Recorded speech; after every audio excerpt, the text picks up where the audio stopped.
이번 여러분들께서 MBC 김건희 씨 파일의 이 방송과 관련해서 굉장히 긴장도 많이 되고 걱정도 많이 되실 겁니다.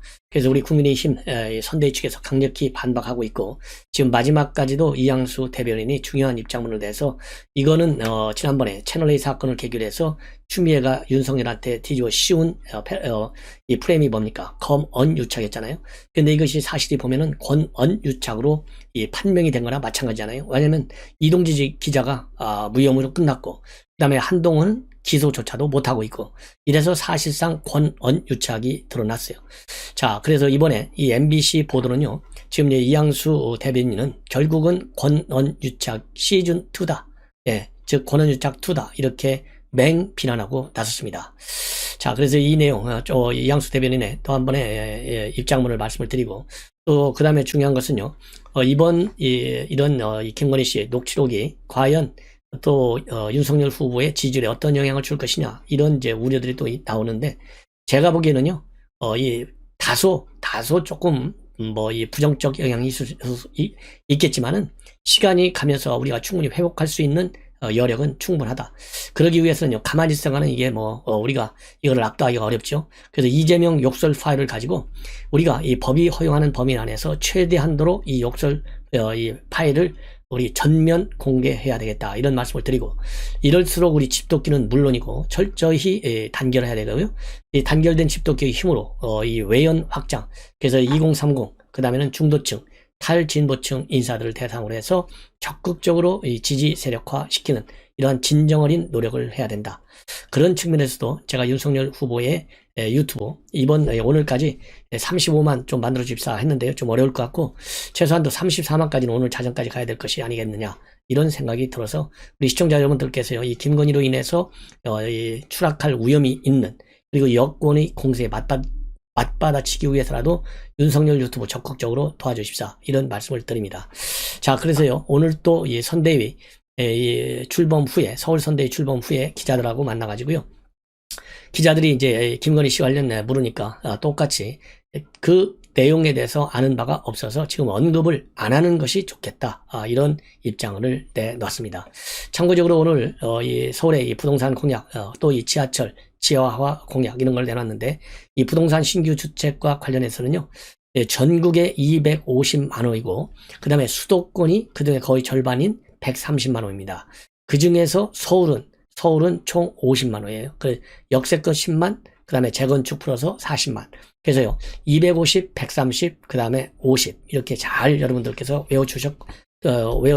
두시고, 이거를 갖다가 이재명의 공약과 철저히 비교해서 얼마나 실현 가능성이 있는 이 공약인지를 우리가 설파하는데 굉장히 많은 노력을 해야 되겠다. 그러면 이 김건희 씨 이런 녹취록, 이 비윤리성, 비합법성, 이런 것들을 집중적으로 우리가 부각시키면요, 얼마든지 판을 뒤집을 수 있다, 이렇게 보고요. 그걸 보면 말이죠, 지금 그걸 보기 위해서 제가 여론조사 3군데를 말씀을 드리면, 3군데에서 보면 상당히 윤석열 후보가 지금 굉장히 급속도로 올라오고 있다, 이런 이 추세를 우리가 읽어낼 수 있어요. 그리고 김건희 MBC 이 보도와 관련해 가지고 이 권언유착 시즌2다, 이렇게 이양수 대변인이 밝혔어요. 그래서 이건 선거 개입 의도가 명백한 권언유착 시즌2다. 왜 그러냐면, 아까 말씀드린 대로 이 채널A 사건에 등장을 했던 지현진 씨, 필명이 이오합니다. 제보자 X로 그렇게 통칭해 왔던 사람이죠. 이 지현진 씨가 이번에 김건희 씨의 녹취록 MBC 보도에도 또 개입하고 있어요. 그래서 이 지현진 씨하고 이 MBC에 있는 장인수 기자하고서요, 지난 12월부터 불법 통화 음성 파일을 공유하면서 계획을 짜온 것으로 보인다. 이러한 새로운 사실을 폭로했습니다. 그래서 이 MBC 장인수 기자가요, 지난 12월 달에 이 녹취록을 입수했고, 그리고 이제 열린공간TV하고 서울의 소리는 7월부터 몰래 녹음을 해왔습니다. 그래서 언제 터뜨릴 것이냐 시점을 조율하고 있다가 이 대선에 임박한 설 명절 직전 두 주에 걸쳐서 이번 주 내주 두 번에 걸쳐서 보도하겠다, 이러한 이 시기를 갖다 아주 교묘하게 짜 맞췄다는 것이죠. 자, 이것이 권언유착 시즌2가 되는 겁니다. 자, 그래서 이제 이양수 대변인의 입장문이 바로 보면요, 이 장기자하고 말하자면 지현진 씨가 MBC 보도하는데 아주 결정적 역할을 한 사람이에요. 그래서 이런 거를 다 공개하고 반론권을 보장해 달라. 이렇게 다시 한번 촉구하고 나섰어요. 그래서 MBC는 김 대표가 인터뷰에 응해야 방송 개요를 알려주겠다. 이렇게 억지를 부리고 있는데 갖은 핑계로 반론을 방송에 반영하지 않는다면 언론의 기본 사명, 취재 윤리 이런 거를 전부 다 위반하게 된다. 특정 세력의 편에 서서 공익을 위한 보도를 가장해서 인격 살인에 가담하고 선거에 개입하려고 하는 방송 행태를 당장 멈춰라. 이렇게 맹공을 퍼붓고 있습니다. 자, 그래서요, 이거를 보면 이 지현진 씨가 말이죠. 또 하나 이 관련된 내용이 지난 12월 27일 날 SNS에 글을 올렸는데 뭐라고 올렸느냐? 김건희 씨의 도덕적 약점에 대한 확실한 증거를 확보하고 있던 사람이 이를 무기로 윤석열의 딜을 시도해서 자신의 정치적 미래를 약속하고 현재 윤 캠프에서 활동 중이라고 함. 좀 더 검증, 파악해서 공개할 예정이라고 이렇게 쓴 바 있습니다. 그래서 지금 이 얘기는요, 이양수 대변인의 이런 채널A 사건 시즌2 이거는 뭐 아주 적정한 이 비판이다 이렇게 저는 보여집니다. 자, 이번에요. 그리고 이제 윤석열 후보가 오늘 아주 강한 청와대와의 반격 전선에 돌입하고 있어요. 바로 뭐냐? 청와대가 윤석열 후보가 이게 방역 패스 이거 무효화시켜야 된다. 학원가 뭐 이런 거 있잖아요. 그 다음에 또 이 백화점, 마트, 또 이 법원에서도 일부 판결이 그렇게 나왔어요. 이러니까 청와대가 쉽게 얘기해서 윤석열 후보가 비판하는 것은 우리 모두가 비판하는 대로 이 방역을 정치화시켰다 이거 아니겠습니까? 자, 그러니까 청와대가 객관적 과학적 근거도 없이 이런 비판하지 말아라. 이렇게 박수현 소통수석이 나와서 윤 후보를 비판하고 나섰어요. 자, 바로 어제 얘기입니다. 그래서 오늘 바로 윤석열 후보가 추가적인 공격을 했어요. 뭐냐? PC방, 학원, 종교시설 등에 대한 현행 방역 패스를 폐지하라. 그리고 또 우수 환기시설을 갖춘 경우에는 허용 인원 제한과 영업시간을 늘려주는 방안도 제시했습니다. 자, 그래서 오늘요, 이 과학적 방역 기준에 따른 방역 패스 폐지, 그리고 거리두기 완화를 골자한 정책 공약을 발표한 거예요. 그래서 실내에서 마스크를 착용하고 대화를 하지 않는 경우에는 코로나 바이러스 전파 가능성이 매우 낮기 때문에 방역 패스 폐지를 제안했고요. 그 대상으로는 독서실, 스터디 카페, 도서관, 박물관, 미술관, 과학관, 영화관, 공연장, PC방, 학원, 종교시설 이런 데를 이 대상으로 하자. 이러한 입장문을 내놨습니다. 그리고 9시 영업 제한은요, 이 모빌리티를 줄여서 방역을 한다는 그런 개념인데 그것도 하나의 기본권인데 그걸 그렇게 제한해서 과연 방역 적자에 큰 도움이 됐는지 생각해 봐야 한다. 기본권 제한은 공익에 한해서 예외적으로 하는 건데 재판에서 드러났지만은 기본권 제한으로 인한 공익이 어느 정도인지 정부가 소명을 하지 못하고 있다. 이렇게 직격탄을 가하고 있습니다. 예. 자, 이번에는요, 여론조사 내용을, 세 군데 여론조사 내용을 일괄 여러분들께 보도해 드리도록 하겠습니다.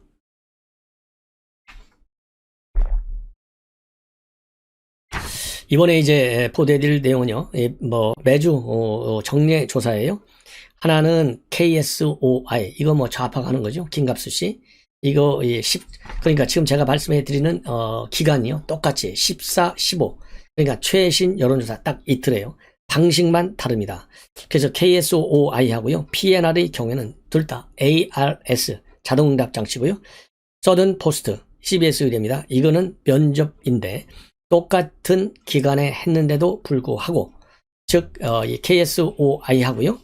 그 다음에 윤석열, 하고 이렇게 비교해보면 둘은 ARS에서는 말하자면 윤석열 후보가 이기는 걸로 되어 있는데 면접 방식에 통한 서든 포스트 CBS의 경우에는 이재명이가 이기는 걸로 되어 있습니다. 근데 특징은 뭐냐? 이재명이는 떨어지는 추세를 보이고 있고요. 그 다음에 윤석열은 급상승하는 추세를 보이고 있고 안철수 후보도 다소간 하락하는 추세를 현상이 지금 나타나고 있습니다. 그래서 맨 먼저요, 윤석열 후보의 KSOI 조사를 보면 윤석열 후보는 지난주보다 6.2%가 늘어서 41.4%, 그리고 이재명은 1.4가 빠져서 36.2%. 그래서 윤석열 후보가요, 5주 만에 회복을 했어요.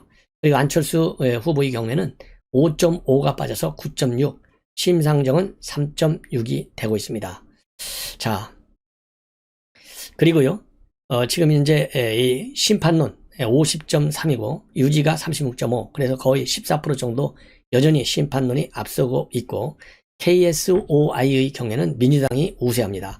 35.2 대 국민의힘 32.1입니다. 그리고 문재인 긍정평가율은 42.2, 부정은 54.7입니다. 그리고 KSOI의 경우에요. 뭘 제일 많이 보냐? 그러니까 공약 실현 가능성을 맨 많이 본다. 33.2입니다. 그리고 후보와 가족들에 대한 검증이 18.9, 그리고 TV 토론이 16.3, 이렇게 되어 있습니다. 그리고요, 지금 이제 정용진 씨 멸공, 한참 논란이 많이 됐잖아요. 멸공, 이걸 가지고 불매운동 벌이는 거 부당하다. 이게 77%나 됩니다. 그리고 단일화 찬성은요, 48.1이고, 반대는 43.4입니다. 자, 그리고요, 이제 PNR을 보면요, 윤석열 우세인데 44.8대 33.8. 그래서 9% 정도나 차이가 나는 걸로 되어 있어요. 제일 많이 차나요, 이 세 개 중에서는. 그래서 윤석열 후보의 경우에는요, 무려 7% 정도가 올라갔어요. 37.7에서 44.8로. 근데 이재명은요, 아주 급 하락입니다. 38.5에서 5% 정도가 빠진 33.8. 안철수 후보는 미세한 하락이에요. 13.4 대 11.7. 그리고 심상정은 3입니다. 그리고 이 당선 누가 유력시 되느냐? 윤석열 46.1이고요. 이재명은 39.8입니다. 예, 압도적이죠. 그리고 이제 3자구도로 갔을 때 윤석열, 만약에 안철수가 붙으면요, 윤석열 43.7, 이재명 34.9, 안철수 14.2. 그래서 안철수와의 단일화 없이도 이기는 걸로 나와 있고요. 그 다음에 심상재가 나올 경우에는 더 압도적으로 이깁니다. 윤석열 47.8, 이재명 35.7, 그 다음에 심상정 44.3이 됩니다. 그리고요, 여기에서 PNR 리포트를 보면 문재인에 대한 말하자면 긍정평가율이 40% 아래로 떨어졌어요. 지난주 42.1에서 39.4로 빠졌고, 부정평가율도 올라갔어요. 55.7에서 57.9입니다. 그리고 국민의힘 지지율이 급격히 상승했어요. 4% 정도 올라와서 31.5에서 35.8. 민주당은 빠졌어요. 31.7에서 29.5로. 그리고 국민의당은 비슷합니다. 10.7에서 10.3. 특히 말이죠, 윤석열, 이 국민의힘의 경우에는요, 20대와 30대, 그리고 남성층에서 많이 올라왔습니다. 이번 시간에는요, 윤석열 후보가 지금 이제 PK 지역에서 상당한 인기를 얻고 올라왔어요. 그래서 이제 수도권에 다시 바람을 일으키고 있습니다. 자, 그 다음에는요, 이 안철수 이 후보, 오늘 이제 KBS에 출연해가지고요, 이 단일화에 관해서 상당히 구체적인 입장을 내놨는데요. 단일화 생각을 완전히 접은 건 아닌 것 같습니다. 그래서 이 미세한 입장의 변화가 읽히는 대목이 있어요. 이거를 집중적으로 보도해야 되고, 이제 오늘 저녁에 MBC에서 김건희 씨 녹취록 7시간짜리를 보도하는데, 이와 관련해서요, 조욱이 또 치고 나왔어요. 그리고 또 홍준표 의원도 한마디 하고 있습니다. 이 내용을 중심으로 해서 여러분께 보도해 드리도록 하겠습니다. 먼저요, 윤석열 후보 이 서울 이 공약, 대대적인 말하자면 인프라 구축이라고 볼 수 있겠죠. 이 지하철, 그리고 이 지하화를 추진하겠다.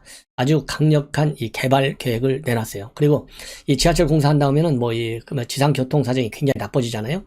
그게 아니고 전혀 영향이 없는 그러한 이 공법을 사용해서 지하화, 즉 지하철을 지하화하겠다. 그래서요, 이 공법으로는 대심도 쉴드 TBM 공법이라고 해서 지상교통 타단 없이 공사를 진행할 수 있는 이런 첨단 공법을 활용하겠다라고까지 밝혔고요. 그리고 이 필요한 예산은 어떻게 조달할 것이냐라는 구체성 있는 공약을 내놨어요. 그래서 우리 이번 서울 지역에서 윤석열 후보에 대한 이 지지를 획기적으로 올릴 수 있는 굉장히 살아있는, 즉 실행 가능성이 있는 공약이다. 이재명 같이요, 말로만 하는 그런 공약은 절대 아니다 라는 대목을 우리가 읽을 수 있는 것 같습니다. 그래서 조금 전에 수도권 도심구간 철도 지하를 비롯해서 신분당선 연장, 그 다음에 여러분들 잘 아시다시피 이제 경부 고속도로 지금 지하화 문제가 여러분들 잘 아시다시피 굉장히 말하자면 지역민들 뿐만 아니라 서울 시민들의 수건삼이나 마찬가지예요. 즉 양재에서부터 한남 IC까지 완전히 상습 24시간 정체잖아요. 이거를 지하화하겠다. 이거를 굉장히 구체성 있게 밝혔고요.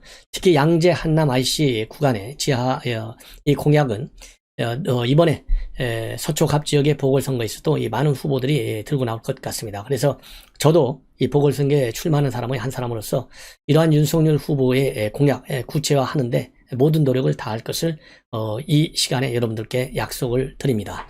자, 먼저요, 도심 구간의 철도 지하 문제 내용을 보면 윤석열 후보가 발표한 내용을 보면 이 도심 철도 때문에 지역 단절 문제, 그 다음에 주변 지역 낙후 문제, 환경 악화 문제 이런 것들이 있기 때문에 이 지하화하는 거 오랜 기간의 수건 사업이었다. 그리고 이 지하를 하면은 이 공사를 하면은 결국은 한 일자리 창출 효과가 말이죠 20만이나 된다. 좀 이러한 입장을 내놨습니다. 자, 그래서요 이 지하화 범위는요 이 경부선, 경인선, 경원선이 세 개가 대표적인 경우인데 경부선의 경우에는 당정역에서 서울역까지 32km입니다. 19개역. 그리고 경인선의 경우에는 구로하고 도원역 구간 19개입니다. 여기도 22.8km. 그리고 경원선의 경우에는 청량리에서 도봉산까지 13.5km, 11개 역 이 구간이 포함되는 걸로 되어 있고, 이렇게 해서 지하하는데 들어가는 예산이 말이죠 23조 8,550억 원 정도로 추산이 되는데 경부선에서 16조 700, 그리고 경인선에서 4조 7,340억, 경원선에서 3조 510억 원 정도가 되는데요. 자, 이 재원은 어디서 충당하느냐? 지상권 개발 이익이 약 18조 1,400억 원이나 된다고 합니다. 그래서 이를 투입하는 거예요. 그러면 이제 나머지 5조 7천억 원이요 정부가 직접 개발하는 사업으로 충당할 예정이다. 이렇게 밝히고 있고요. 그리고 이제 우리의 서초 지역 이 주민들뿐만 아니라 뭐 이 경부선 이용하지 않는 국민이 없잖아요. 전 국민들한테 해당되는 내용이나 마찬가지예요. 경부 고속도로의 양재 한남 IC 구간 지하화 여기에 들어가는 예산이요 뭐 3조 3천억 정도밖에 들지 않아요. 그런데 이 지하화하면 위에 이제 공간이 생기는데 이 위에 공간은 말이죠 쇼핑 시설, 그 다음에는 이 복합 시설 이런 개발을 통해서 얻는 이 수익금 이걸로 이 사업비 3조 3천억 정도는 충분히 커버할 수 있다. 이렇게 밝히고 있고, 양재 한남 IC 구간을 지하할 경우에는 이 기존 도면, 완충 녹지 이게 다 합치면은 현재 여의도 공원 면적의 약 3배인 60만 평방미터 공원 면적을 확보할 수 있다고 합니다. 그래서 이 지상 공원에는요, 이 각종 문화시설 그리고 이 단절된 강남을 하나로 잇는 역할을 할 것이다. 그리고 또 하나요, 신분당선 서울지역 연장 사업이 신사역하고 용산역까지 되어 있는데 용산역에서 서울역을 잇고 그 다음에는 은평 누타운까지 잇고 또 어디까지 있느냐? 삼성역까지 연장한다. 이런 아주 이 대대적인 신분당선 연장 공약을 했습니다. 그래서 오늘 이 후보의 부동산 공약은요, 다시 짓는 서울입니다. 그래가지고 더 넓어지는 서울, 내 집이 있는 서울, 성장과 혁신의 서울, 따뜻한 일상의 서울이라고 하는 4대 비전 9개 세부 공약을 제시했어요. 그래서 용도지역 변경과 용적률 향상 등 쌍끌이 규제 완화를 통해서 주택 공급을 대폭 확대해 임기 내에 말이죠 서울에 40만 가구를 공급하겠다 이렇게 밝히고 있습니다. 이 얘기는 결국 30년 이상 된 공동주택의 정밀 안전진단을 면제하고 재건축 초과의 환수제 대폭 완화해서 이러한 이 대대적인 규제 개혁을 통해서 주택 공급을 늘리겠다. 즉 공급을 늘릴 수 있도록 말이죠 이 규제를 철폐하겠다. 이러한 약속입니다. 그리고 또 역세권 민간 재건축 용적률을 현행 300%에서 말이죠 500%까지 상향 조정한다는 거예요. 그래가지고 청년, 그 다음에 신혼부부, 무주택 서민을 위한 역세권 첫 집으로 공공 분양하겠다. 이런 구상도 밝히고 있습니다. 자, 그러면서요 첫 집 공공 분양 주택은 반값 아파트로 공급된다. 그리고 입주자는 분양가 20%만 부담하고 80%는 장기 대출을 통해서 내 집을 소유하게 하게 된다.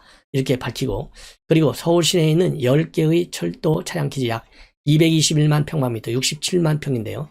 이거를 지하화하고 테크화해서 지상을 주거와 문화 중심의 생활 공간으로 변화시키겠다. 그리고 여의도 금융타운을 금융허브 특구로 지정해서 국내 금융 규제를 대폭 완화하고 각종 세제 혜택을 부여하겠다. 이렇게 밝혔는데요. 지금 여의도를 갖다가 금융허브 특구로 한다. 이거는요 굉장히 중요한 것 같아요. 왜냐하면 지금 홍콩 같은 경우는 이제 말하자면 금융의 아시아의 금융 허브로 돼가지고 홍콩이 저렇게 이제 국제적인 이 위상을 자랑하고 있는 거 아니겠습니까? 그래서 지금 많은 전문가들도 오래전부터 여의도 금융타운을 갖다 금융 허브로 만들자 이러한 이 전문가들의 제안이 있었는데 이 제안을 이제 드디어 공약으로 업그레이드 시켜서 강력히 추진하겠다. 이러한 입장을 내놨는데요. 굉장히 시기적으로 적절한 공약이 아니냐 이렇게 생각이 들고요. 또 하나는 이 군과 관련해 가지고요. 말하자면 의료 서비스를 대대적으로 확대하겠다라는 입장을 밝혔어요. 한마디로 이 군 격오지에 말이죠. 이동형 원격 진료를 확대하겠다. 이렇게 밝혔습니다. 지금 오늘 이 의료 지원이 굉장히 열악한 군 격오지에 이동형 원격 진료 확대하겠다라고 하는 것은 청렬시의 심쿵 약속 11번째가 되겠습니다. 그래서 야전부대의 원격 의료진료 체계를 확대 보급하고 원격 진료 화상 장비, 의료기기, 통신 장비로 구성된 SOC 사업을 적극 추진하겠다. 이러한 입장을 밝혔습니다. 자, 그래서요. 이 현 정부에서는 기재부하고 보건복지부의 장병 보건 사업에 대한 업무 협조가 굉장히 부족하다. 그래가지고 원격 의료진료 체계를 야전부대에 정착시키려는 노력이 지금 굉장히 답보 상태에 나와 있는데 이렇게 국가의 무관심으로 인해서 장병 보건의 공백이 야기되는 것은 군 장병에 대한 건강권 보장이라고 하는 책무를 져버리는 것이다. 그래서 이렇게 이동형 원격 진료를 확대하겠다. 이러한 공약을 내놨습니다. 그래서요, 이런 이동형 원격 진료는 LTE망, 통신망을 활용해서 응급 환자 발생 현장, 그리고 후송 간 환자의 상태 정보를 전송할 수 있고, 이를 통해서 다양한 화상 통화로 환자 상태를 의료진과 실시간으로 공유할 수 있는 이점이 있습니다. 그리고 또 소형화, 경량화된 장비를 개발하고 관련 SOC 사업도 적극 추진해서 지상, 해상뿐 아니라 하병부대 장병들의 건강권 보장도 확대해 주겠다. 즉, 이제 유엔이 됐던 이러한 PK 활동, 그래서 해외 나가 있는 우리 파병부대 장병들까지도 의료 시스템이 굉장히 잘 갖춰져 있는 우리 한국의 말하자면 이 혜택을 받도록 하겠다라는 그런 취지의 공약입니다. 이것도 상당히 의미 있는 공약사항이다. 이렇게 평가를 받을 수 있을 것 같습니다. 자, 이제 안철수 후보가요, 오늘 KBS에 출연해가지고 이 단일화 문제에 관해서 상당히 다양한 여러 가지 얘기를 했어요. 그러면서 단일화냐? 그러니까 이 단일화가 아니고 안일화다. 이런 말을 못 들어봤네요. 그러면서 이 안일화라는 말은 젊은 사람들을 중심으로 해서 특히 최근에 시중에 떠오르는 말인데 안일화, 즉 안철수로 단일화다. 이런 말하자면 얘기를 또 꺼냈어요. 그래서 오늘 KBS에서 밝힌 안철수 후보의 단일화 문제와 관련된 얘기, 그리고 김건희 씨 문제에 관한 얘기, 그 다음에 이재명 욕설 얘기, 이런 것들을 제가 종합적으로 정리해 드리면요. 자, 정권 교체를 바라는 야권 지지자들이 과연 어떤 후보가 더 적합한 후보인지, 아니면 어떤 후보가 더 확장성 있는 후보인지를 보고 판단할 것이다. 단일화 없이 안 후보가 1등을 한다는 말인가, 아니면 단일화를 통해서 그렇게 한다는 말인가, 이런 질문에 대해서는요, 둘 다의 경우에 다 해당되니까 그런 안일화라는 말이 도는 것 같다. 그리고 단일화 자체가 사실 여러 가지로 정치공학적인 생각들 아니냐, 두 사람이 합치면 지지율이 그만큼 될 것이다 라는 것인데 사실은 그렇지 않다. 그러면서요, 유권자를 단순히 수동적인 표로 보는 것인데 유권자는 만일 단일화가 되면 지지 후보를 다시 판단한다. 그러면서요, 제가 야권 대표 선수로 나가면 압도적으로 이길 수 있다. 이렇게 밝히고 있어요. 그리고 이 단일화 압력이 앞으로 상당히 거세질 것이다. 이러한 지적과 관련해서는요, 정권 교체를 하느냐 마느냐의 가장 큰 책임은 제1당에 있다. 제1당이 정권 교체를 바라는 국민을 위해서 우리가 과연 뭘 해야 할 것인가, 뭘 내려놔야 할 것인가 고민하는 게 정상인데 저보다 제1야당에 큰 압력이 갈 거라고 본다. 3월 8일까지 단일화를 절대 안 한다고 단언할 수 있나? 이러한 이 거듭된 질문에 대해서는요, 단언할 수 있다. 이러한 입장을 내놨어요. 자, 그리고 이 김건희 씨 7시간 통화 녹음 파일 공개 방송과 관련해서는 이건 바람직하지 않다. 정말 지금 우리에게 중요한 것은 우리나라의 생존 전략인데 계속 나오는 화두는 그게 아니고 오늘 방송될 것을 비롯해서 과거에 대한 네거티브 발목 잡기가 선거의 가장 중심에 자리 잡고 있다. 그러면서요, 국민의힘이 반론권을 요구하면서 이재명 후보의 욕설 파일을 같이 방송해야 한다고 주장한 데 대해서는 공평하게 서로 조건이 같아야죠. 이러한 입장을 보이고 있는데요. 이재명 형수것을 우리도 전부 다 틀어야 될 것 같습니다.